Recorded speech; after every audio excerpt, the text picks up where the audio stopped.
ముఖాలు ఉండొచ్చు కానీ మరి ఆ రేంజ్ లో ఉండొచ్చు అంటారా? మొబైల్ మసాలా వారి ఫిల్మ్ నగర్ కబుర్లలోకి వెళ్ళిపోదాం. సో విద్యా బాలన్, ప్రతీక్ గాంధీ, ఇలియానా ప్రధాన పాత్రలో Do Aur Do Pyaar. So romantic comedy drama అనమాట మన ముందుకు వచ్చింది. బాక్స్ ఆఫీస్ వద్ద అయితే కనుక టాక్ బాగానే ఉందిలేండి. ప్రమోషన్స్ లో భాగంగా విద్యా బాలన్ గారు బ్యాక్ టు బ్యాక్ ఇంటర్వ్యూస్ లో మాట్లాడుతూ వచ్చారు. నేను హీరోయిన్ గా నటించినటువంటి ఒక సినిమా సెట్ లో చోటు చేసుకున్నటువంటి సిచ్యువేషన్ ఎప్పటికీ మర్చిపోలేను. చిత్ర దర్శకుడికి కాస్త మూఢ విశ్వాసాలు ఎక్కువ. తన సినిమా విజయం అందుకోవాలి అని చెప్పి దాదాపు 42 రోజుల పాటు ఒకటే షాట్ వేసుకున్నాడు. దాన్ని నేను పెద్దగా పట్టించుకోలేదు కానీ వేరే వాళ్ళ ద్వారా విషయం తెలిసి షాక్ అయ్యాను. తీరా చూస్తే ఆ సినిమా ఘోర పరాజయం. ఆ దర్శకుడు ఎవరు, సినిమా ఏమిటి అనేది ఇప్పుడు చెప్పాలనుకోవడం లేదు అని అన్నారు.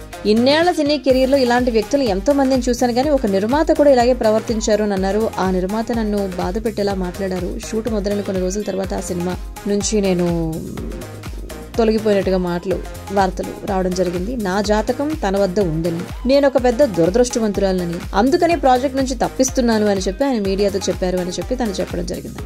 అండ్ తన హస్బెండ్ సిద్ధార్థ్ గురించి మాట్లాడుతూ, మా జనరేషన్ లో చాలా మంది డేటింగ్ యాప్స్ సహాయంతో లైఫ్ పార్ట్నర్ ఎంచుకున్నారు. వాటి సహాయం లేకుండా నా లైఫ్ పార్ట్నర్ నన్ను కలుసుకోవడం చాలా ఆనందంగా అనిపించింది. ఈ నెల మా బంధంలో ఎన్ని ఇబ్బందులు వచ్చినా వాటిని నిలబడి ఎదుర్కొన్నాము. ఎప్పటికప్పుడు మా రిలేషన్ ఇంకా బలపడుతూనే వచ్చింది అని చెప్పి తను ఎన్నో విషయాల్ని షేర్ చేసుకోవడం జరిగింది.